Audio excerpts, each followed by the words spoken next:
program sponsored by Tiago Finance.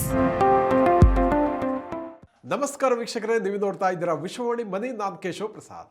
ಇವತ್ತಿನ ವಿಶೇಷ ಎಪಿಸೋಡ್ನಲ್ಲಿ ನಾವು ಬ್ಯಾಂಕಿಂಗ್ನಲ್ಲಿ ಕನ್ನಡದ ಪದಗಳು ಹೇಗಿದೆ, ಪ್ರತಿಯೊಂದು ಬ್ಯಾಂಕಿಂಗ್ ವ್ಯವಹಾರವನ್ನು ಕೂಡ ಕನ್ನಡದಲ್ಲಿ ನಡೆಸಲಿಕ್ಕೆ ಸಾಧ್ಯ ಇದೆಯಾ ಇತ್ಯಾದಿ ವಿಚಾರಗಳನ್ನು ತಿಳಿದುಕೊಳ್ಳೋಣ. ಮುಖ್ಯವಾಗಿ ನೀವು ಬ್ಯಾಂಕಿಂಗ್ ಹೋದಾಗ ಅಲ್ಲಿ ಚೆಕ್ ಕ್ಲಿಯರೆನ್ಸ್ ಮಾಡಬೇಕಾಗ್ಬೋದು, ಅಥವಾ ಸೇವಿಂಗ್ಸ್ ಅಕೌಂಟು, ಕರೆಂಟ್ ಅಕೌಂಟ್, ಹೀಗೆ ಬೇರೆ ಬೇರೆ ಪದಗಳನ್ನು ನೀವು ಕೇಳಿರ್ಬೋದು.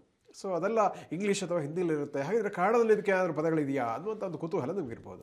ಆದರೆ ಈ ವಿಚಾರದ ಬಗ್ಗೆ ಇವತ್ತಿನ ವಿಶೇಷ ಎಪಿಸೋಡ್ನಲ್ಲಿ ನಾವು ಸಾಕಷ್ಟು ಮಾಹಿತಿಯನ್ನು ತಿಳ್ಕೊಳ್ಳೋಣ. ಇದಕ್ಕಾಗಿ ನಮ್ಮ ಜೊತೆ ಇವತ್ತು BS ಚಂದ್ರಶೇಖರ್ ಅವರಿದ್ದಾರೆ. ಹಿರಿಯ ಬ್ಯಾಂಕರ್ ಹಾಗೂ ಸುಮಾರು 35ಕ್ಕೂ ಹೆಚ್ಚು ವರ್ಷಗಳ ಕಾಲ SBIನಲ್ಲಿ ಸೇವೆ ಸಲ್ಲಿಸಿ ನಿವೃತ್ತರಾಗಿ ಬ್ಯಾಂಕಿಂಗಲ್ಲಿ ಕನ್ನಡ ಪದಗಳಿಗೆ ಸಂಬಂಧಪಟ್ಟ ಹಾಗೆ ನಿಘಂಟುಗಳ ರಚನೆ ಇರ್ಬೋದು ಅಥವಾ ಇನ್ನಿತರ ಅನೇಕ ವಿಚಾರಗಳಲ್ಲಿ ಸಾಕಷ್ಟು ಸಕ್ರಿಯವಾಗಿ ತೊಡಗಿಸಿಕೊಂಡಿರುವಂಥವರು. ಬಂದೇ ಕಾರ್ಯಕ್ರಮಕ್ಕೆ ಅವರನ್ನ ಬರಮಾಡ್ಕೊಳ್ಳೋಣ. ನಮಸ್ಕಾರ ಚಂದ್ರಶೇಖರ್ ಸರ್. ನಮಸ್ಕಾರ. ಅಂದಹಾಗೆ ತಾವು ಬ್ಯಾಂಕರ್ ಆಗಿ ತುಂಬ ವರ್ಷಗಳ ಕಾಲ ಸೇವೆ ಸಲ್ಲಿಸಿ, ಜೊತೆಗೆ ಬ್ಯಾಂಕಿಂಗ್ನಲ್ಲಿ ಕನ್ನಡದ ಒಂದು ಅನುಷ್ಠಾನಕ್ಕೆ ಸಂಬಂಧಪಟ್ಟ ಹಾಗೆ ಸಾಕಷ್ಟು ಕೊಡುಗೆಯನ್ನು ಕೂಡ ಸಲ್ಲಿಸಿದ್ದೀರಾ. ಅದರ ಬಗ್ಗೆ ಇವತ್ತಿನ ವಿಶೇಷ ಎಪಿಸೋಡಲ್ಲಿ ನಾವು ಸಾಕಷ್ಟು ಚರ್ಚೆಯನ್ನು ಕೂಡ ಮಾಡೋಣ. ಮುಖ್ಯವಾಗಿ ಬ್ಯಾಂಕಿಂಗ್ನಲ್ಲಿ ಕನ್ನಡದ ಪದ ಬಳಕೆಯನ್ನು ಹೇಗೆ ಮಾಡ್ಬೋದು, ಯಾವೆಲ್ಲ ಪದಗಳು ಇದ್ದಾವೆ ಇತ್ಯಾದಿ ವಿಚಾರಗಳನ್ನು ನಮ್ಮ ವೀಕ್ಷಕರಿಗೆ ತಿಳಿಸ್ಕೊಡ್ತೀರಾ ಅಂತ. ಬ್ಯಾಂಕಿಂಗ್ನಲ್ಲಿ ಕನ್ನಡ ಪದಗಳು ಖಂಡಿತ ಇದೆ. ಹಾಂ. ಆದರೆ ಒಂದೇನೆಂದರೆ ಎಷ್ಟೋ ಪದಗಳು ಇಂಗ್ಲೀಷಿಂದ ಬಂದುಬಿಟ್ಟಿದೆ, ಅದನ್ನು ಕನ್ನಡ ಸ್ವೀಕರಿಸ್ಬಿಟ್ಟಿದೆ. ಉದಾಹರಣೆ ಬ್ಯಾಂಕ್ ಅಂತಲೇ ಹೇಳಿದ್ರಿ, ಬ್ಯಾಂಕಿಂಗ್ ಅಂತಲೇ ಹೇಳಿದ್ರಿ. ಇದು ಬ್ಯಾಂಕ್ ಅಂದರೆ ಎಲ್ರಿಗೂ ಅರ್ಥ ಆಗುತ್ತೆ, ಕನ್ನಡದವ್ರಿಗೂ ಅರ್ಥ ಆಗುತ್ತೆ. ಅದರಿಂದ ಆ ಪದ ಕನ್ನಡನೇ. ಆದ್ದರಿಂದ ಅದಕ್ಕೆ ಪ್ರತ್ಯೇಕವಾಗಿ ಬ್ಯಾಂಕು ಅನ್ನೋಕ್ಕೆ ಧನಾಗಾರ ಅಂತ ಆಗಲಿ. ಹಾಗೆ ಚೆಕ್ ಅನ್ನೋದು ಕನ್ನಡ ಬಂದುಬಿಟ್ಟಿದೆ. ಅದೇ ಚೆಕ್ ಅಂತಿರೋದು ಚೆಕ್ ಅಂತ ಬರೆಯಲ್ಲ, ಚೆಕ್ಕು ಅಂತೀವಿ. ಚೆಕ್ಕು ಅಂದರೆ ಕನ್ನಡದವ್ರಿಗೆ ಅರ್ಥ ಆಗುತ್ತೆ, ಇದು ಕನ್ನಡನೇ. ಆದ್ದರಿಂದ ಇಂಗ್ಲೀಷ್ ಪದಗಳನ್ನೇ ಸರಳವಾಗಿ ಎಲ್ಲರ ನಾಲಿಗೆಯಲ್ಲಿ ಬೇರೂರುವಂಥ ಸರಳವಾದ ಇಂಗ್ಲೀಷ್ ಪದಗಳನ್ನೇ ಕನ್ನಡಕ್ಕೆ ಸ್ವಲ್ಪ ಮಟ್ಟಿಗೆ ಒಗ್ಗಿಸ್ಕೊಳ್ಳೋ ಥರ ಮಾಡಿಬಿಟ್ರೆ ಎಷ್ಟೋ ಪದಗಳು ಸಾಮಾನ್ಯರು ಬಳಸುವಂಥ ಪದಗಳೆಲ್ಲ ಅಲ್ಲಿ ಬಂದ್ಬಿಡುತ್ತೆ. ಅದರಿಂದ ಪದಗಳು ಬೇಕಷ್ಟು. ಬ್ಯಾಂಕು, ಚೆಕ್ಕು, ಕೌಂಟರು, ಡ್ರಾಫ್ಟು, ಈ ಥರದನ್ನೆಲ್ಲ ನಾವು ಇಂಗ್ಲೀಷ್ ಪದಗಳನ್ನ ಹಾಗಾಗೇ ಇಟ್ಕೋಬೋದು. ಸ್ವಲ್ಪ ಬ್ಯಾಂಕ್ ಅನ್ನೋಕ್ಕೆ ಬ್ಯಾಂಕು, ಚೆಕ್ ಅನ್ನೋಕ್ಕೆ ಚೆಕ್ಕು, ಕೊಂಬು ಕೊಡೋದು. HSK ಅವರು ಹೇಳ್ತಾಯಿದ್ರು, ಒಂದು ಕೊಂಬು ಕೊಟ್ಬಿಟ್ರೆ ಪಶು ನಮ್ಮ ಹತೋಟಿಗೆ ಬರುತ್ತಲ್ಲ, ಹಾಗೆ ಇಂಗ್ಲೀಷ್ ಆದರೂ ನಮ್ಮ ಭಾಷೆ ಆಗುತ್ತೆ, ಬಳಸ್ಬೋದು ಅಂತ ಹೇಳಿ ಅದನ್ನು ಬಳಸ್ಬೋದು. ಆಮೇಲೆ ಇನ್ನೊಂದು ನಾವು ಜ್ಞಾಪಕ ಇಟ್ಕೋಬೇಕು ಅಂದರೆ, ಭಾರತದಲ್ಲಿ ಬ್ಯಾಂಕುಗಳು 200 ವರ್ಷಗಳಿಂದ ಇದೆ, ಇನ್ನೂ ಜಾಸ್ತಿ ವರ್ಷಗಳಿಂದ ಇದೆ. ಕರ್ನಾಟಕದಲ್ಲಿ ಕೂಡ 150 ವರ್ಷಗಳಿಗಿಂತ ಮೇಲ್ಪಟ್ಟು ಹೆಚ್ಚು ಕಮ್ಮಿ 200 ವರ್ಷದಷ್ಟೇ ಇದೆ ಕರ್ನಾಟಕದಲ್ಲಿ ಕೂಡ ಬ್ಯಾಂಕ್ಗಳು. ಆದ್ದರಿಂದ ಕನ್ನಡ ಇಲ್ಲ ಪದಗಳು ಅಂತ ಹೇಳೋ ಹಾಗೆ ಇಲ್ಲವೇ ಇಲ್ಲ. ಹೀಗೆ ಠೇವಣಿಗಳಿಡೋದು, ಸಾಲಗಳು ಕೊಡೋದು, ಬಡ್ಡಿ ಹಾಕೋದು, ಈ ಥರದ ವ್ಯವಹಾರಗಳೆಲ್ಲ ಕನ್ನಡದಲ್ಲೇ ನಡೀತಾ ಇದ್ದಿದ್ದಲ್ವೇ. ಆದ್ದರಿಂದ 150 ವರ್ಷಗಳು ಇದ್ದಂಥ ಭಾಷೆ ಇವತ್ತು ಇನ್ನೇನಾಗಿ ಸಾಧ್ಯ?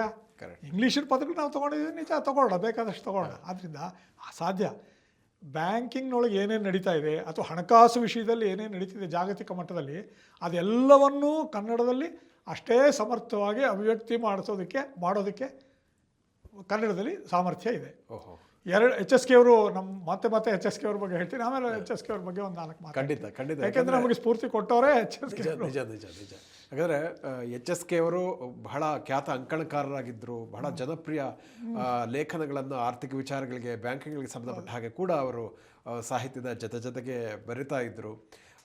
ಅವರು ಬ್ಯಾಂಕಿಂಗ್ಗಳಲ್ಲಿ ಕನ್ನಡದ ಅನುಷ್ಠಾನಕ್ಕೆ ಸಂಬಂಧಪಟ್ಟ ಹಾಗೆ ಇರ್ಬೋದು, ನಿಘಂಟಿಗೆ ಸಂಬಂಧಪಟ್ಟ ಹಾಗಿರ್ಬೋದು, ಯಾವೆಲ್ಲ ಕೊಡುಗೆಯನ್ನು ಸಲ್ಲಿಸಿದ್ದಾರೆ ಅನ್ನುವಂಥದ್ದು ಈ ಸಂದರ್ಭದಲ್ಲಿ ಸ್ಮರಣೆ ಮಾಡುವಂಥದ್ದು ಕೂಡ ಬಹಳ ಮುಖ್ಯ ಅಂತ ನನಗೆ ಅನಿಸುತ್ತೆ.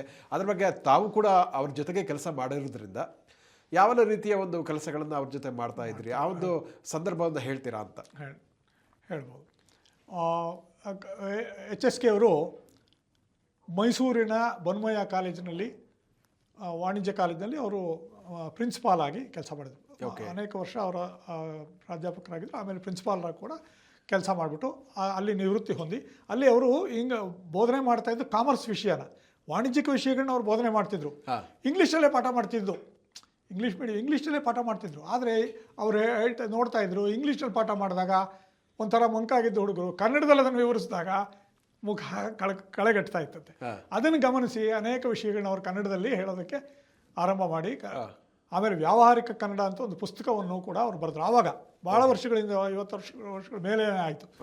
ಆದರೆ ಆ ವ್ಯಾವಹಾರಿಕ ಕನ್ನಡ ಬಹಳ ಜನಪ್ರಿಯ ಆಗಿದೆ. ಹಿಂದಿ ಕೂಡ ಹೋಯಿತು, ವ್ಯಾವಹಾರಿಕ ಹಿಂದಿ ಅನ್ನೋ ಥರ ಮಾಡಿಕೊಂಡ್ರು. ಅಂದರೆ ಅಷ್ಟು ಅಂದರೆ ಅವ್ರಿಗೆ ಗೊತ್ತಾಯಿತು ಕನ್ನಡದಲ್ಲಿ ಹೇಳೋಕ್ಕೂ ಇಂಗ್ಲೀಷಲ್ಲಿ ಹೇಳೋಕ್ಕೂ ಏನು ವ್ಯತ್ಯಾಸ ಇದೆ. ಇಂಗ್ಲೀಷಲ್ಲಿ ಹೇಳಿದ್ರೆ ಪಾಠ ಕೇಳ್ತಾರೆ, ಆದರೆ ಅರ್ಥ ಆಗುತ್ತಾ, ಸಂವಹನಕ್ಕೆ ಹೇಳಿ ಮಾಡಿಸಿದಂಥ ಭಾಷೆ ಇದು.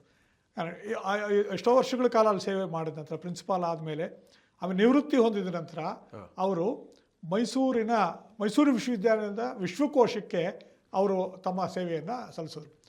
ಮೈಸೂರು ವಿಶ್ವವಿದ್ಯಾಲಯದ ವಿಶ್ವಕೋಶ ಎನ್ಸೈಕ್ಲೋಪೀಡಿಯಾ 3 ಭಾಗಗಳಲ್ಲಿದೆ.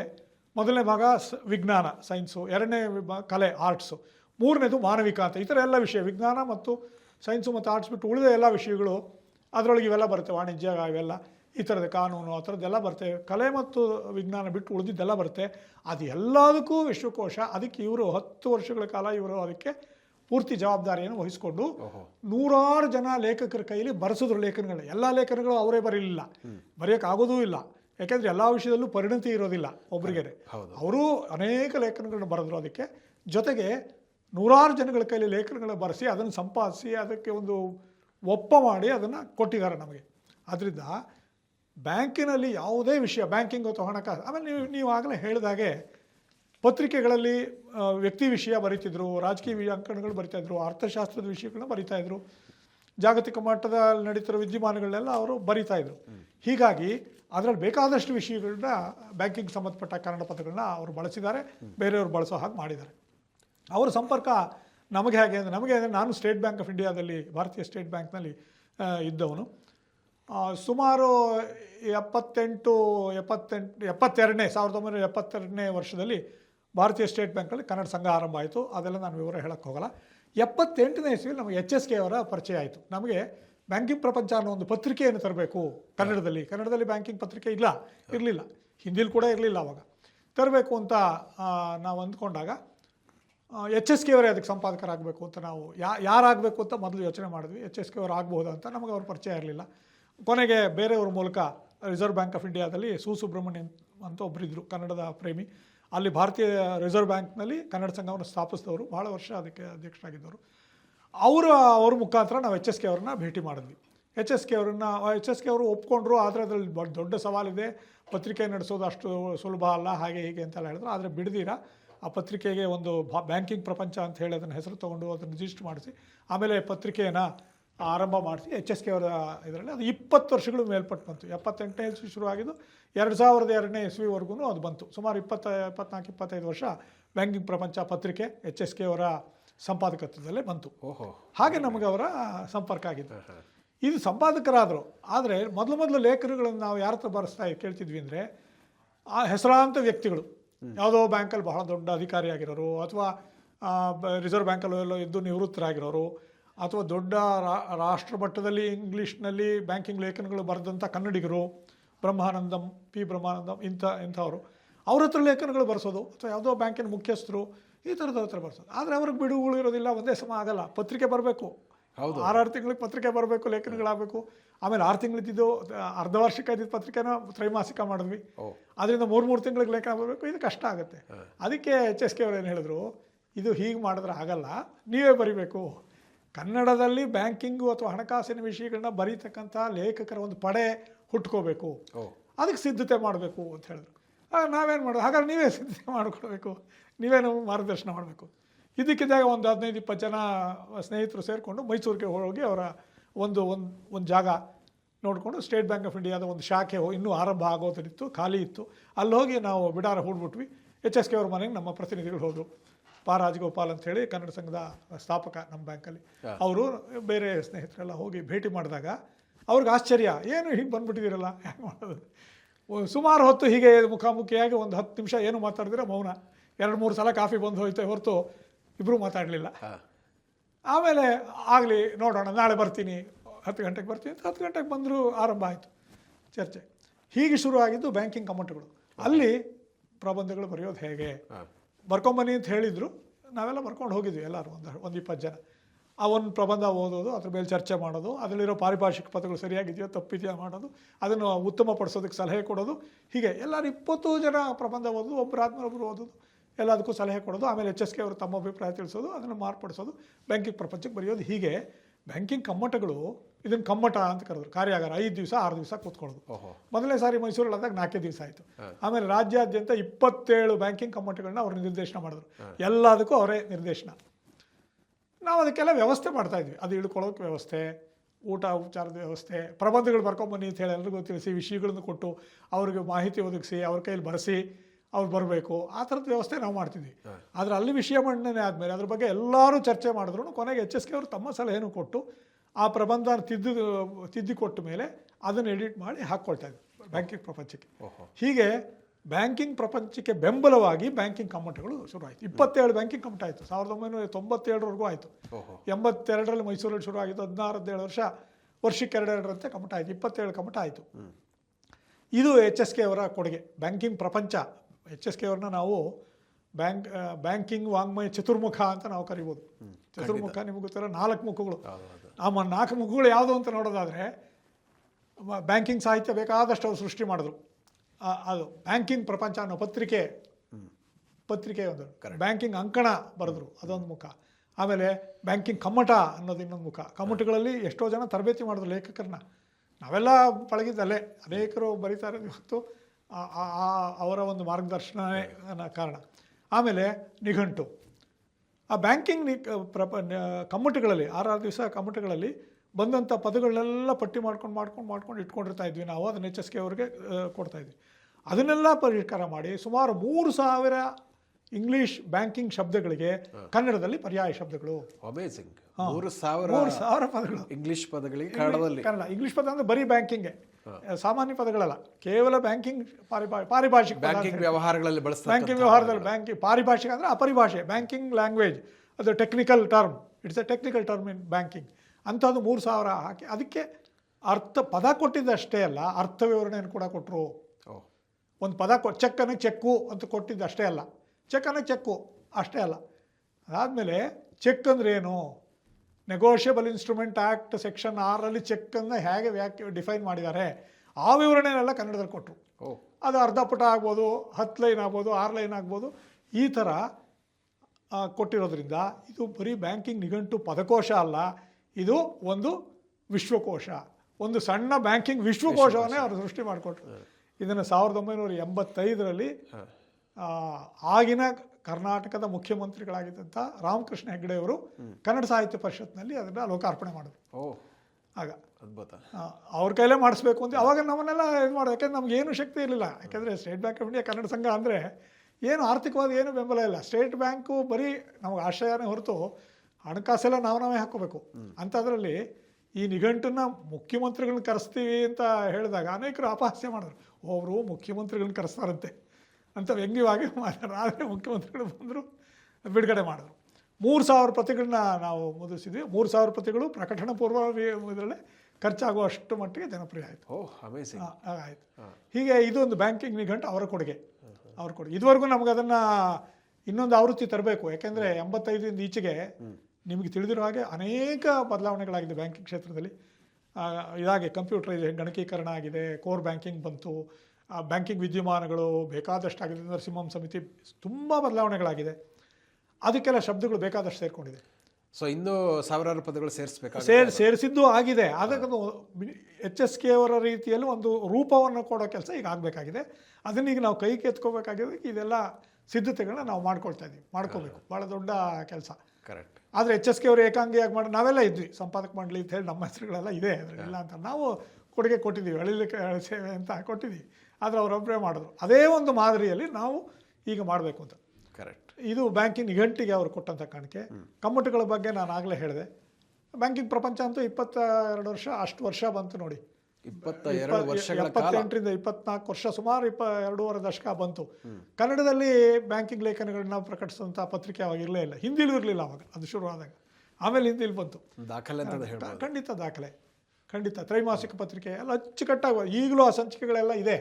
ಅದೆಲ್ಲ ಇದರಲ್ಲೂ ಕೂಡ ಗಣಕೀಕರಣ ಮಾಡಿ ಕೂಡ ಅದನ್ನು ಡಿಜಿಟಲ್ ರೂಪದಲ್ಲಿ ಕೂಡ ನಾವು ಅದನ್ನು ಜೋಪಾನ ಮಾಡಿ ಇಟ್ಕೊಂಡಿದ್ದೀವಿ. HSK ಅವರ ಕೊಡುಗೆ. HSK ಅವರು ಪ್ರತಿ ಕಮ್ಮಟದಲ್ಲೂ ಅವರು ಭಾಗವಹಿಸೋರು. ನಮಗಿಂತ ತುಂಬ ವಯಸ್ಸಾದರೂ ಕೂಡ ನಮ್ಮ ಜೊತೆಲೇ ಇರೋರು. ನಮ್ಮ ಜೊತೆಲೇ 24 ಗಂಟೆ ನಮ್ಮ ಜೊತೆ, ರಾತ್ರಿ ಕೂಡ ಅಲ್ಲೇ ಮಾಡೋರು. ಕೆಲವರೆಲ್ಲ ದೊಡ್ಡ ದೊಡ್ಡ ಅಧಿಕಾರಿಗಳು ಬ್ಯಾಂಕ್ನವ್ರು ಬಂದು ನೋಡಿದಾಗ ಪ್ರೊಫೆಸರ್ ಕೂಡ ಇಲ್ಲೇ ಮಲ್ಕೊಳ್ತಾರ ಅಂತೆಲ್ಲ ಕೇಳೋರು. ಹಾಗೆ ಆ ಥರ ಸರಳವಾಗಿರೋದು. 6 ದಿವಸ ನಮ್ಮ ಜೊತೆಲಿದ್ದು ಮಾಡೋರು, ಅಷ್ಟು ಇದಾದರೂ ಕೂಡ ಅದು ನಮಗೆ ಮುಂದಿನ ಕೆಲಸಗಳು ಮಾಡೋದಕ್ಕೆ ನಮ್ಮ ಮಾರ್ಗದರ್ಶನ. ಯಾವಾಗಲೂ ಅವ್ರ ಜೊತೆ ನಾವು ಇರ್ತಾ ಇದ್ವಿ. ಹೀಗೆ ಒಂದೊಂದು ಬ್ಯಾಂಕಿಂಗ್ ಕಮಾಂಡದಲ್ಲಿ ಒಂದು 20 ಲೇಖನ, 15-20 ಲೇಖನ, ಆಮೇಲೆ ಒಂದು ಅನುವಾದಕ್ಕೆ ಲೇಖನ ತಗೊಳ್ತಾ ಇದ್ವಿ. ಇದ್ರ ಇಂಗ್ಲೀಷ್ನಲ್ಲಿ ಹೊಸ ಹೊಸ ಬ್ಯಾಂಕಿಂಗ್ ವಿಚಾರಗಳು ಬರ್ತಾ ಇರುತ್ತೆ. ಉದಾಹರಣೆಗೆ ಇಸ್ಲಾಮಿಕ್ ಬ್ಯಾಂಕಿಂಗ್ ಅಂತ ಇಟ್ಕೊಳ್ಳಿ, ಯಾವುದೋ ಒಂದು ಇದರಲ್ಲಿ ಬರುತ್ತೆ.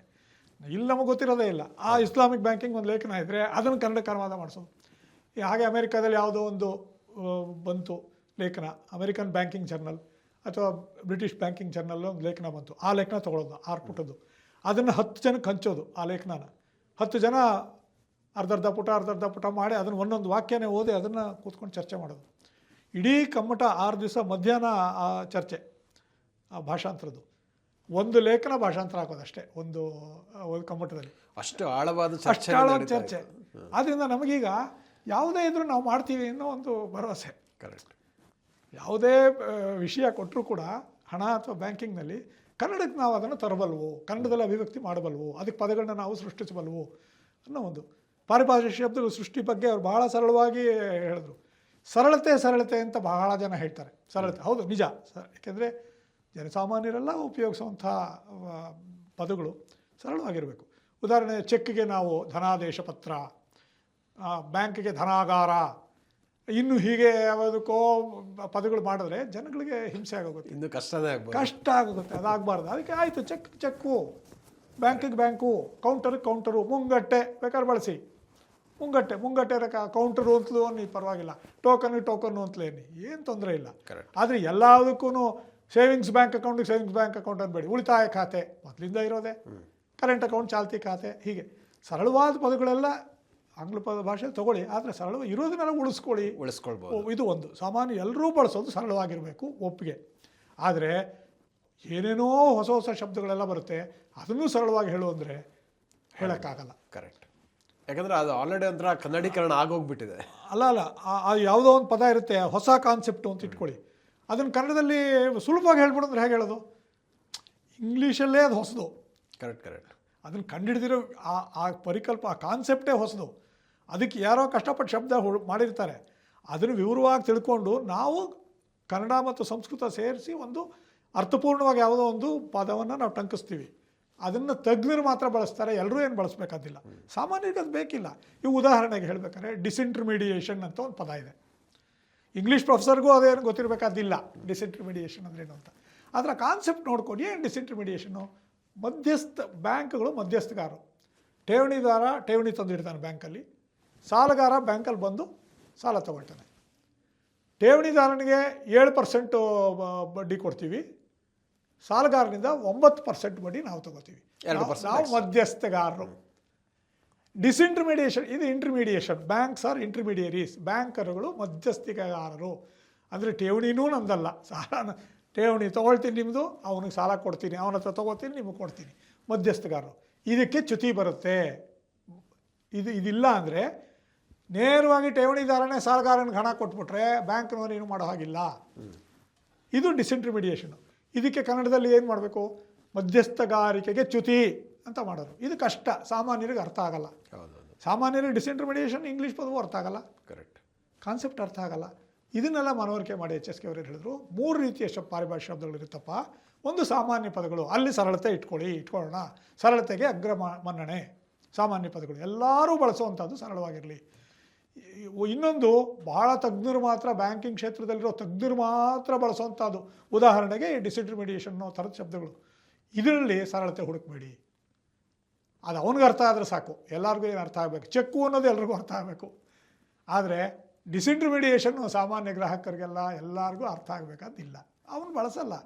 ಆದ್ದರಿಂದ ಅಲ್ಲಿ ಅದು ಸಂಪೂರ್ಣ ಪಾರಿಭಾಷಿಕ ಶಬ್ದಗಳು. ಅಲ್ಲಿ ಕ್ಲಿಷ್ಟತೆ ಇದ್ದರೆ ನೀವು ಪ್ರಶ್ನಿಸಬೇಡಿ. ಅದನ್ನು ಯಾರೋ ಕೆಲವರು ಮಾತ್ರ ತಜ್ಞರು ಬಳಸ್ತಾರೆ. ಆ ಅರ್ಥಕ್ಕೆ ಈ ಪದ ಅಂದರೆ ಅವ್ರಿಗೆ ಮಧ್ಯಸ್ಥಗಾರಿಕೆ ಚ್ಯುತಿ ಅಂದರೆ ಆ ತಜ್ಞರಿಗೆ ಗೊತ್ತಾಗುತ್ತೆ. ಹಾಗೆ ಇನ್ನು ಉಳಿದಿದ್ದು ಮಧ್ಯದಲ್ಲಿ ಸ್ವಲ್ಪ ಬರುತ್ತೆ. ಅಲ್ಲಿ ಸ್ವಲ್ಪ ಮಟ್ಟಿಗೆ ಎಷ್ಟು ಮಟ್ಟಿಗೆ ಸಾಧ್ಯ ಆಗುತ್ತೋ ಅಷ್ಟು ಸರಳತೆ ಇದು ಮಾಡಿ. ಆದರೆ ಎಲ್ಲರ ನಾಲ್ಗೆಯಲ್ಲಿ ಬೇರೂರಂಥ ಪದಗಳು ಅಲ್ಲಿ ಸರಳತೆ ಇರಲೇಬೇಕು ಅನ್ನೋ ಒಂದು ನಿಯಮವನ್ನು ನಮ್ಮ ಗಮನಕ್ಕೆ ತಂದರು. ಅದನ್ನೆಲ್ಲ ನಮಗೆ ಮನವರಿಕೆ ಮಾಡಿದ್ರು ಚೆನ್ನಾಗಿ. ಆದ್ದರಿಂದ ನಾವು ಒಂದು ಯಾವುದಾದ್ರು ಒಂದು ಪದ ಮಾಡಿದಾಗ ಆ ನಿಯಮಕ್ಕೆ ಇದು ಅನ್ವಯಿಸುತ್ತಾ, ಇದು ಸರಿ ಹೊಂದುತ್ತಾ ಇಲ್ಲ ಅಂತ ನಾವು ನೋಡ್ತೀವಿ. ಇದು ಎಲ್ಲರೂ ಬಳಸೋ ಪದ ಆದರೆ ಇದು ಕ್ಲಿಷ್ಟ, ಇದು ಬೇಡ ಅಂತೀವಿ. ಭಾಳ ಗಂಭೀರವಾದ ಪದ, ಭಾಳ ತಜ್ಞರು ಮಾತ್ರ ಬಳಸೋದು ಇರಲಿ ಪರವಾಗಿಲ್ಲಪ್ಪ, ಇದು ಎಲ್ಲರೂ ಬಳಸೋದಲ್ಲ, ಇಲ್ಲಿ ಕ್ಲಿಷ್ಟತೆ ಇದ್ರೂ ಪರವಾಗಿಲ್ಲ, ಅರ್ಥಸ್ಪಷ್ಟತೆ ಮುಖ್ಯ. ಪಾರಿಭಾಷಿಕ ಶಬ್ದಗಳೇ, ಪಾರಿಭಾಷಿಕ ಅಂತ ಹೇಳ್ತಾ ಇದ್ದೀನಿ, ಇದರಲ್ಲೇನು ಇನ್ನೇನಿಲ್ಲ. ಸಂಗೀತದ ಪರಿಭಾಷೆ ಅವ್ರದ್ದೇ ಒಂದು ರಾಗ ಅಂತಾರೆ, ತಾಳ ಅಂತಾರೆ, ಅದಕ್ಕೆ ಅರ್ಥ ಬೇರೆ ಇರುತ್ತೆ. ಸಂಗೀತಜ್ಞನಿಗೆ ಗೊತ್ತು, ಎಲ್ರಿಗೂ ಏನು ಗೊತ್ತಿರಬೇಕಾದಿಲ್ಲ. ಒಂದು ಮೋಹನ್ ರಾಗ ಅಂತಾನೆ, ಮೋಹನ್ ರಾಗ ಇಂತಿಂಥ ಸ್ವರಗಳು ಹೀಗಿದ್ರೆ ಅದು ಮೋಹನ್ ರಾಗ ಅಷ್ಟೇ. ಮೋಹನ್ ರಾಗ ಅಂದರೆ ಮೋಹನಕ್ಕೂ ಅದಕ್ಕೂ ಸಂಬಂಧ ಇಲ್ಲ, ಅಲ್ಲಿ ಅದೇನಿಲ್ಲ, ಹೆಸರಷ್ಟೇ. ಹಾಗೆ ಅದು ಸಂಗೀತದ ಪರಿಭಾಷೆ. ಹಾಗೆ ಪ್ರತಿಯೊಂದು ವಿಷಯದಲ್ಲೂ ಒಂದು ವಿಜ್ಞಾನದ ಪರಿಭಾಷೆ ಇರುತ್ತೆ. ಡೆನ್ಸಿಟಿ ಅಂತಾರೆ, ಸ್ಪೆಸಿಫಿಕ್ ಗ್ರಾವಿಟಿ ಅಂತಾರೆ, ಎಲ್ರಿಗೂ ಅರ್ಥ ಆಗಬೇಕಾದಿಲ್ಲ, ಅದಕ್ಕೆ ವಿಶಿಷ್ಟವಾದ ಅರ್ಥ ಇರುತ್ತೆ. ಹೌದೌದು. ಹಾಗೆ ಬ್ಯಾಂಕಿಂಗ್ನಲ್ಲೂ ಅದೇ ರೀತಿ. ಈ ಬ್ಯಾಂಕಿಂಗ್ ಪರಿಭಾಷೆಯಲ್ಲಿ ಹೇಳೋದೇನೆಂದರೆ, ಯಾವುದೇ ಪರಿಭಾಷೆ ಇದ್ದರೆ ಆ ಪರಿಭಾಷೆ ಶಬ್ದಕ್ಕೆ ಕೆಲವು ಗುಣಗಳಿರಬೇಕು ಅಂತ HSK ಅವರು ಹೇಳ್ತಾಯಿದ್ರು. ಮೊದಲನೇದಾಗಿ ಸಂಕ್ಷಿಪ್ತತೆ, ಬ್ರೀವಿಟಿ, ಬ್ರೀಫ್ ಆಗಿರಬೇಕು. ತುಂಬ ಉದ್ದವಾಗಿ ಪಾರಿಭಾಷೆ ಶಬ್ದ ಅಂದ್ಬಿಟ್ಟು ಇಷ್ಟು ಉದ್ದ ಇರಬಾರ್ದು, ಆದಷ್ಟು ಸಂಕ್ಷೇಪವಾಗಿರಬೇಕು. ಅದೊಂದು ಬುಲೆಟ್ ಥರ, ಅದರೊಳಗೆ ಮೊದ್ದಿರುತ್ತೆ, ಅದು ಸರಿಯಾದ ಜಾಗದಲ್ಲಿಟ್ಟು ಅದನ್ನು ಗನ್ ಮಾಡಿದ್ರೆ ಫೈರ್ ಆಗುತ್ತೆ. ಆ ಬುಲೆಟಲ್ಲ ಆ ಶಕ್ತಿ ಇರುತ್ತೆ ಫೈರ್ ಆಗೋ ಥರ, ಅಷ್ಟರಲ್ಲಿ ಅಡಗಿಸಿರ್ಬೇಕು. ಇಷ್ಟು ದಪ್ಪ ಮಾಡೋ ಹಾಗಿಲ್ಲ ಪದನ. ಸಂಕ್ಷಿಪ್ತತೆ. ಎರಡನೇದು ಅರ್ಥಸ್ಪಷ್ಟತೆ, ಬಹಳ ಮುಖ್ಯ. ಪಾರಿಭಾಷಿಕ ಪದದಲ್ಲಿ ತುಂಬ ಮುಖ್ಯವಾದ ಗುಣ ಅರ್ಥಸ್ಪಷ್ಟತೆ. ಅರ್ಥ ಸ್ಪಷ್ಟ ಆಗದೇ ಇದ್ದರೆ ಅದು ಅಷ್ಟರ ಮಟ್ಟಿಗೆ ಅದರ ಕಾರ್ಯಭಾರದ ಫಂಕ್ಷನ್ನು ಕಡಿಮೆ ಆಯಿತು ಅಂತಲೇ ಅರ್ಥ, ಅದು ಫೇಲ್ಯೂರು ಅಂತಲೇ. ಆದರೆ ಹೇಗೇನು ಹೇಳಿದಾಗೆ ಸರಳ ಪದಗಳಲ್ಲಿ ಅರ್ಥಸ್ಪಷ್ಟತೆ ಇವು ಎಲ್ಲರೂ ಬಳಸ್ಕೆಯಲ್ಲಿರುವಾಗಲೂ ಅದನ್ನೇ ಬಳಸೋದು, ಅದು ನಾವು ಕನ್ನಡನೇ ಬೇಕು ಅಂತ ಹಠ ಇಲ್ಲ. ಅರ್ಥಸ್ಪಷ್ಟತೆ. ಮೂರನೇದು ಉತ್ಪಾದಕತೆ. ಒಂದೇ ಥರದ ಪದಗಳು ಥರದ್ದು ಬೇರೆ ಬೇರೆ ಬರುತ್ತೆ. ಉದಾಹರಣೆಗೆ ಕ್ರೆಡಿಟ್ ಅಂತೀವಿ, ಲೋನ್ ಅಂತೀವಿ, ಸಾಲ ಅಂತೀವಿ, ಉದುರಿ ಅಂತೀವಿ, ಆಮೇಲೆ ಓವರ್ ಡ್ರಾಫ್ಟ್ ಅಂತೀವಿ. ಬೇರೆ ಬೇರೆ ಪದಗಳಿರುತ್ತೆ, ಅದು ನೋಡೋಕ್ಕೆಲ್ಲ ಒಂದೇ ಥರ ಕಾಣುತ್ತೆ, ಒಂದಕ್ಕೂ ವ್ಯತ್ಯಾಸ ಇರುತ್ತೆ. ಇವಾಗ ಸ್ಟಾಕ್ ಬೇರೆ, ಏನು ಗುಡ್ಸ್ ಬೇರೆ, ಕಮಾಡಿಟಿ ಬೇರೆ. ಹಾಗೆ ಆಯಾ ಪದಗಳನ್ನ ಆಯಾ ಅರ್ಥದಲ್ಲೇ ಬಳಸೋದು. ಕಮಾಡಿಟಿ ಅಂದರೂ ಪದಾರ್ಥ, ಸ್ಟಾಕ್ ಅಂದರೂ ಪದಾರ್ಥ ಅಲ್ಲ. ಸ್ಟಾಕ್ ಅಂದರೆ ಗೋಡೌನಲ್ಲೋ ಎಲ್ಲೋ ಇರುತ್ತಂಥ ಸ್ಟಾಕು, ಗುಡ್ಸ್ ಅಂದರೆ ಚಲನೆಯಲ್ಲಿರುವಂಥ ಸ್ಟಾಕು, ಪದಾರ್ಥ ಅಂದರೆ ಯಾವುದೋ ಒಂದು ಎಕನಾಮಿಕ್ಸ್ನಲ್ಲಿ ಒಂದು ನಿರ್ದಿಷ್ಟವಾಗಿ ಅದನ್ನು ಹೇಳುವಂಥದ್ದು ಪದಾರ್ಥ. ನೋಡೋಕ್ಕೆ ಒಂದೇ ಥರ ಕಾಣುತ್ತೆ, ಅದು ಒಂದೇ ಅಲ್ಲ. ಹಾಗೆ ಕನ್ನಡದಲ್ಲೂ ಹಾಗೆ ಸೃಷ್ಟಿ ಮಾಡಬೇಕು. ಕಮಾಡಿಟಿ ಅನ್ನೋಕ್ಕೆ ಪದಾರ್ಥ ಇಟ್ಕೊಳ್ಳೋಣ, ಸ್ಟಾಕ್ ಅನ್ನೋಕ್ಕೆ ಸರಕು ಇಟ್ಕೊಳ್ಳೋಣ. ಹೀಗೆ ಒಂದೊಂದಕ್ಕೂ ಪ್ರತ್ಯೇಕವಾದ ಅರ್ಥಸ್ಪಷ್ಟತೆ ಇರಬೇಕು. ಮತ್ತು ಇದು ಆಮೇಲೆ ಉತ್ಪಾದಕತೆ. ಒಂದು ಪದದಿಂದ ಬೇರೆ ಬೇರೆ ಪದಗಳು ಸಂಬಂಧಪಟ್ಟಂಥ ಪದ ಇರುತ್ತೆ. ಪ್ರೊಡಕ್ಟಿವಿಟಿ ಇರಬೇಕು. ಉದಾಹರಣೆಗೆ ಅಗ್ರಿಕಲ್ಚರ್ ಅನ್ನೋಕ್ಕೆ ಕೃಷಿ ಅಂತ ತೊಗೊಂಡ್ರೆ, ನಾನ್ ಅಗ್ರಿಕಲ್ಚರ್ ಅನ್ನೋಕ್ಕೆ ಕೃಷಿ ಥರ, ನಾನ್ ಅಗ್ರಿಕಲ್ಚರ್. ಅಲೀಡ್ ಅಗ್ರಿಕಲ್ಚರಲ್ ಆ್ಯಕ್ಟಿವಿಟೀಸ್ ಅಂದರೆ ಸಂಬಂಧಿತ ಅಂತ. ಹೀಗೆ ಅಂದರೆ ಒಂದು ಪದದಿಂದ ಅದಕ್ಕೆ ಸಂಬಂಧಪಟ್ಟಂಥ ಬೇರೆ ಪದಗಳನ್ನ ಮಾಡೋದಕ್ಕೆ ಅನುಕೂಲ ಆಗಿರೋ ರೀತಿಯಲ್ಲಿ ನೀವು ಪದನ ಕನ್ನಡದಲ್ಲಿ ಸೃಷ್ಟಿ ಮಾಡ್ಕೋಬೇಕು ಅಂತ ಹೇಳಿದ್ರು. ಆಮೇಲೆ ಏಕರೂಪತೆ ಇರಬೇಕು ಅಂತ ಒಂದು. ಇದೇನು ಅಂದರೆ ಸಂಸ್ಕೃತದಲ್ಲಿರೋದು ತೊಗೊಂಡ್ರೆ ಏಕರೂಪತೆ ಬರುತ್ತೆ, ಯಾಕೆಂದರೆ ಬೇರೆ ಬೇರೆ ಭಾಷೆಗಳಲ್ಲೂ ಅದನ್ನೇ ಬಳಸ್ತಾರೆ. ಯಾಕೆಂದರೆ ಈ ವಿಜ್ಞಾನದಲ್ಲಿ ಆಕ್ಸಿಜನ್ಗೆ ಆಮ್ಲಜನಕ ಅಂತ ಇಟ್ಕೊಂಡ್ರೆ ಎಲ್ಲ ರಾಜ್ಯಗಳಿಗೂ ಅರ್ಥ ಆಗುತ್ತೆ ಆಕ್ಸಿಜನ್, ಯಾಕೆಂದರೆ ಸಂಸ್ಕೃತ ಮೂಲದಿಂದ ಬಂದಿರುತ್ತೆ. ಹಾಗೆ ಸಾಧ್ಯವಾದಷ್ಟು ಏಕರೂಪತೆ ಇಟ್ಕೊಳ್ಳೋಣ ಮಾಡುವಾಗ, ಯಾಕೆಂದರೆ ಬೇರೆ ಭಾಷೆಗಳು ಅರ್ಥ ಆಗಲಿ ಅನ್ನೋ ದೃಷ್ಟಿಯಿಂದ. ಆದರೆ ಕೆಲವು ಸಲ ಆಗಲ್ಲ. ಇದು ಅಖಿಲ ಭಾರತ ಮಟ್ಟದಲ್ಲಿ ಏಕರೂಪತೆ ಮಾಡೋದಕ್ಕೆಲ್ಲ ಸಮಿತಿಗಳು ಎಲ್ಲ ಇದ್ದರೂ ಕೂಡ ಅದು ಕಷ್ಟ ಆಗುತ್ತೆ. ಯಾಕೆಂದರೆ ನಮ್ಮ ಭಾಷೆಯಲ್ಲಿ ಆ ಅರ್ಥದಲ್ಲಿ ಬಳಕೆಯಲ್ಲಿ ಇರೋದೇ ಇಲ್ಲ. ಸಂಸ್ಕೃತ ಪದಾರ್ಥ ತೊಗೊಂಡ್ಬಿಟ್ರೆ, ಈ ಉದಾಹರಣೆಗೆ ಹಣದುಬ್ಬರ ಎಲ್ರಿಗೂ ಗೊತ್ತಾಗುತ್ತೆ. ಇನ್ಫ್ಲೇಷನ್ ಅನ್ನೋ ಪದಕ್ಕೆ ಹಣದುಬ್ಬರ ಎಲ್ಲರಿಗೂ ಗೊತ್ತು. ಹಣದುಬ್ಬರ ಏನು ಅಂತ ಸಾಮಾನ್ಯ ಜನರಿಗೂ ಗೊತ್ತು. ಅಂಥ ಪದ ನಾವು ಬಿಟ್ಬಿಟ್ಟು ವಿತ್ತಸ್ಫೀತಿ ಅಂತ ಹಿಂದಿಯವ್ರು ಕೊಟ್ಟರೆ ಅದು ಪ್ಯಾನ್ ಇಂಡಿಯನ್ನು ಎಲ್ಲ ಗೊತ್ತೆ. ಸಂಸ್ಕೃತ ಪದ ತಗೊಂಡ ಹಣದುಬ್ಬರ ಸಂಸ್ಕೃತ ಅಲ್ಲ, ನಾವು ಇಟ್ಕೊಂಡಿದ್ದೀವಿ, ನಮಗೆ ಒಪ್ಪಿಗೆ ಇದೆ. ಆದರೆ ಸ್ಫೀತಿ, ಇನ್ಫ್ಲೇಷನ್, ವಿತ್ ಸ್ಫೀತಿ ಅದನ್ನು ಮಾಡಿದ್ರೆ ಒಪ್ಪಕ್ಕಾಗಲ್ಲ. ಅಲ್ಲಿ ಪ್ಯಾನ್ ಇಂಡಿಯನ್ ಅಲ್ಲಿ ವರ್ಕ್ ಆಗಲ್ಲ. ಆದ್ದರಿಂದ ಇದು ಸಾಧ್ಯವಾದಷ್ಟು ಸಂಕ್ಷಿಪ್ತತೆ, ಉತ್ಪಾದಕತೆ, ಅರ್ಥಸ್ಪಷ್ಟತೆ, ಏಕರೂಪತೆ ಇದನ್ನೆಲ್ಲ ಗಮನದಲ್ಲಿ ಇಟ್ಕೊಂಡು ಮಾಡಬೇಕು ಅಂತ ಹೇಳಿ ನಮಗೆ ತಿಳಿಸ್ಕೊಡ್ತಾಯಿದ್ರು. ನಾವು ಅದರಂತೆ ಸಾಧ್ಯವಾದಷ್ಟು ಮಟ್ಟಿಗೆ ಅವ್ರ ಗರಡಿಲಿ ಪಳಗಿದ್ದೀವಿ.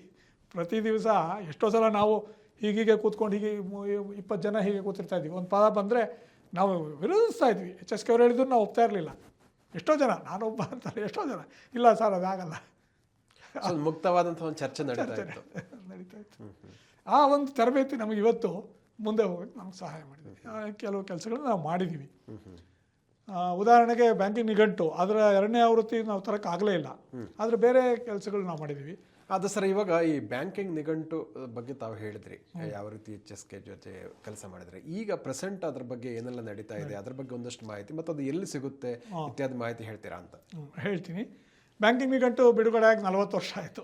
ಅದು ಈಗೆಲ್ಲೂ ಸಿಗಲ್ಲ. ಇನ್ನು ನಿಮಗೆ ನಿಜ ಹೇಳಬೇಕು ಅಂದರೆ, ನಿಮಗೆ ಫೋಟೋ ಕಳಿಸೋದಕ್ಕೆ ಕೂಡ ನನ್ನ ಹತ್ರ ಇದ್ದಿದ್ದು ಪ್ರತಿಲೆಲ್ಲ ಮೇಲ್ಗಡೆ ಎಲ್ಲ ಹರಿದು ಆ ಫೋಟೋ ಅದನ್ನು ನಿಮ್ಗೆ ಕಳಿಸೋದು ನಾನು ಕಳಿಸಿದೆ. ಅದು ಸರಿ ಕಳ್ಸೋಕ್ಕೆ ಹೋದೆ, ಸರಿ ಹೋಗಲಿಲ್ಲ. ಅದಕ್ಕೆ ಬೇರೆ ಸ್ನೇಹಿತರ ಹತ್ರ ಓದಿರ ಇಟ್ಟಿದ್ದಿತ್ತು, ಉಪಯೋಗಿಸ್ತೀರ ಇಟ್ಟಿದ್ದವರು ಅವ್ರ ಮನೇಲಿದೆ ಅಂತ ಗೊತ್ತಿತ್ತು. ಫೋಟೋ ತೆಗೆಸ್ಕೊಂಡು ನಾನು ನಿಮಗೆ ಕಳಿಸಿದೆ. ಮರುಮುದ್ರಣ ಮರುಮುದ್ರಣ ಆಮೇಲೆ ಇಲ್ಲೇನಾಯಿತು ಅಂದರೆ, HSK ಅವರು ಮರುಮುದ್ರಣಕ್ಕೆ ಒಪ್ಪಲಿಲ್ಲ. ಆವಾಗಲೇ ಅವ್ರು HSK ಅವರು ಇದ್ದಾಗಲೇ, ಸರ್ ಮರುಮುದ್ರಣ ಮಾಡಿಸ್ಬೋಣ, ಬೇಕು, ತುಂಬ ಉಪಯುಕ್ತ ಅಂತೆಲ್ಲ ಹೇಳಿದ್ರೆ, ಇಲ್ಲ ಮರುಮುದ್ರಣ ಮಾಡಿದ್ರೆ ಅನ್ಯಾಯ ಆಗುತ್ತೆ. ಅದು ಬಂದು 15 ವರ್ಷ ಆಯಿತು, 20 ವರ್ಷ ಆಯಿತು. 95ರಲ್ಲೆಲ್ಲ ಕೇಳಿದಾಗ 20 ವರ್ಷ ಆಯಿತು, ನಾವು ಮರು ಆವೃತ್ತಿನೇ ಕೊಡಬೇಕು. ನಾವು ಅದಕ್ಕೆ ಪದಗಳನ್ನೆಲ್ಲ ಸೇರಿಸಿ ಕೊಟ್ವಿ, ಆಗಲಿಲ್ಲ. ಅದನ್ನು ನಮ್ಮ ಕೈಲಿ ಮಾಡೋಕ್ಕಾಗಲಿಲ್ಲ ಮೊದಲು. ಈಗ 2ನೇ ಆವೃತ್ತಿ ಮಾಡಬೇಕು ಅಂತೇಳಿ ನಾವು ಪ್ರಯತ್ನ ಮಾಡ್ತೀವಿ. ಅದಕ್ಕೆ ಸಿದ್ಧತೆಯಾಗಿ ಮ್ಯೂಚುವಲ್ ಫಂಡ್ಸ್ಗೆ ಒಂದು ಪದಕೋಶ ಇದನ್ನು ನಿಮಗೆ ಕಳಿಸಿದ್ದೀನಿ, ಪರಸ್ಪರ ನಿಧಿಗಳ ಪದಕೋಶ ಅಂತ ಹೇಳಿ ಈ ಪುಸ್ತಕನ ಮಾಡಿದ್ವಿ. ಇದರಲ್ಲಿ ಮ್ಯೂಚುವಲ್ ಫಂಡ್ಸ್ ಬಗ್ಗೆ ಇವೆಲ್ಲ ಬ್ಯಾಂಕಿಂಗ್ ಸಂಬಂಧಪಟ್ಟಂಥದ್ದು ಇದೆ, ಈ ರೀತಿ ಪದ. ಆಮೇಲೆ ಈಗ ಇತ್ತೀಚಿನ ಬೆಳವಣಿಗೆ ಶೇರ್ ಮಾರ್ಕೆಟ್ಟು, ಷೇರುಪೇಟೆ. ಅನೇಕರಿಗೆ ಶೇರ್ ಮಾರ್ಕೆಟ್ ಬಗ್ಗೆ ಆಸಕ್ತಿ. ಷೇರುಪೇಟೆ ಪದಕೋಶ, ಪದವಿವರಣ ಕೋಶ, ಷೇರುಪೇಟೆಯ ಪದವಿವರಣ ಕೋಶ, ಇದಕ್ಕಿಂತ ಸ್ವಲ್ಪ ದೊಡ್ಡ ಪುಸ್ತಕ.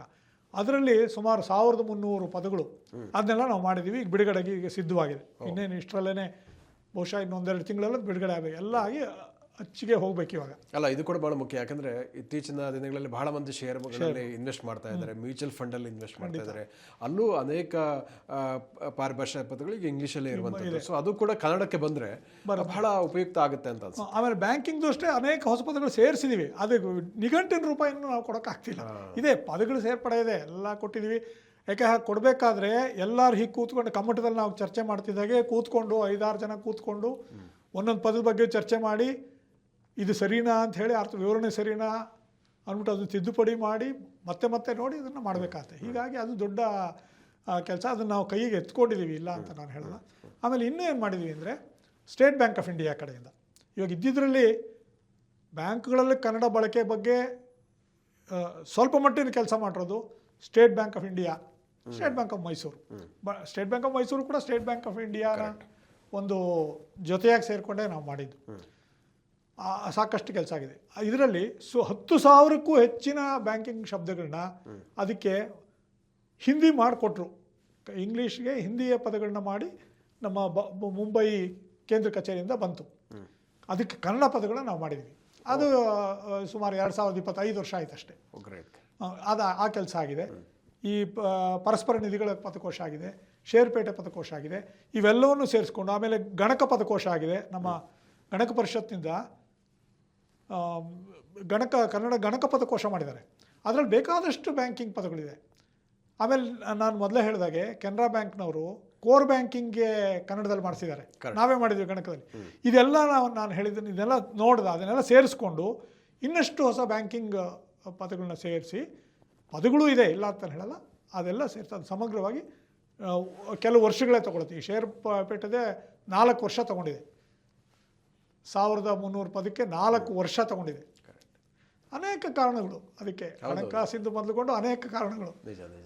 ಆದರೆ ಗಟ್ಟಿಯಾದಂಥ ಕೆಲಸ. ಹೀಗೆ ಆ ಬ್ಯಾಂಕಿಂಗ್ ನಿಘಂಟು ಕೂಡ ಒಂದು ತರಬೇಕು ಅಂತಿದೆ. ಇದು ಕೆಲಸ. ಇನ್ನೊಂದು ಮುಖ್ಯವಾದ ಹೇಳ್ಬಿಡ್ತೀನಿ, ಅದು ಇತ್ತೀಚಿಂದು. ಅದೇನು ಅಂದರೆ ಪದನಿಧಿ ಅನ್ನೋ ಒಂದು ಕಾನ್ಸೆಪ್ಟ್. ಪದನಿಧಿ, ಪದನೇ ಒಂದು ನಿಧಿ, ಪದಗಳದ್ದು ಒಂದು ನಿಧಿ, ಕುಬೇರನ ನಿಧಿ, ಪದನಿಧಿ. ಇದು HSK ಅವರು ಕೊಟ್ಟಂಥ ಪದ. ಇದರ ಪರಿಕಲ್ಪನೆ ಕೂಡ HSK ಅವರೇ ಕೊಟ್ಟಿದ್ದು. ಏನು ಪದನಿಧಿ ಅಂದರೆ, ಬ್ಯಾಂಕಿಂಗ್ನಂಥ ಕ್ಷೇತ್ರ ತೊಗೊಂಡ್ರೆ ಎಲ್ಲ ಕ್ಷೇತ್ರದಲ್ಲೂ ಇರಬೇಕು ಅಂತಾರೆ, ಬರೀ ಬ್ಯಾಂಕಿಂಗ್ ಅಲ್ಲ. ನಾವು ಬ್ಯಾಂಕಿಂಗಿಗೆ ತೊಗೊಂಡಿದ್ದೀವಿ ಅಷ್ಟೇ. ಯಾಕೆಂದರೆ ನಾವಿರೋದು ಬ್ಯಾಂಕಿಂಗ್ ಕ್ಷೇತ್ರ ಆದ್ದರಿಂದ ನಾನು ಅದ್ರ ಯಾವುದೇ ಕ್ಷೇತ್ರದಲ್ಲಿ ಆಯಾ ಕ್ಷೇತ್ರಕ್ಕೆ ಸಂಬಂಧಪಟ್ಟಂಥ ಇತ್ತೀಚಿನ ಬೆಳವಣಿಗೆಗಳ ಬಗ್ಗೆ ಕನ್ನಡ ಪದಗಳು, ಇಂಗ್ಲೀಷ್ ಪದಗಳು ಬಂದರೆ ತಗೊಳ್ಳಿ, ಅದನ್ನು ಅಲ್ಲಲ್ಲೇ. ಈ ಉದಾಹರಣೆಗೆ ಪತ್ರಿಕೋದ್ಯಮದಲ್ಲಿ ಹೊಸ ಪದಗಳು ಬಂದರೆ, ಇಂಗ್ಲೀಷ್ ಪದಗಳು ಬಂದರೆ ಪತ್ರಿಕೋದ್ಯಮದಲ್ಲಿ ಕನ್ನಡ ಪದಗಳು ಬಂದ್ಬಿಡ್ಬೇಕು. ಅದಕ್ಕೆ ವೈದ್ಯಕೀಯದಲ್ಲಿ ಹೊಸ ಪದಗಳು ಬಂದರೆ ಅದಕ್ಕೆ ಕನ್ನಡ ಪದ ಬರಬೇಕು. ದೈನಂದಿನ ವ್ಯವಹಾರದಲ್ಲಿ ಹೊಸ ಪದಗಳು ಸೇರ್ತಾ ಇರಬೇಕು. ಅದಕ್ಕೆ ಒಂದು ಸಮಿತಿ ಇರಬೇಕು, ಒಂದು ಸ್ಥಾಯಿ ಸಮಿತಿ ಇರಬೇಕು. ತಜ್ಞರು ಒಂದಷ್ಟು ಜನ, ಒಂದು 10 ಜನ ತಜ್ಞರು. ಅವರು ಅವಾಗ ವಾರಕ್ಕೊಂದ್ಸಲನೋ 15 ದಿವಸಕ್ಕೊಂದ್ಸಲನೋ ಸಭೆ ಸೇರಬೇಕು.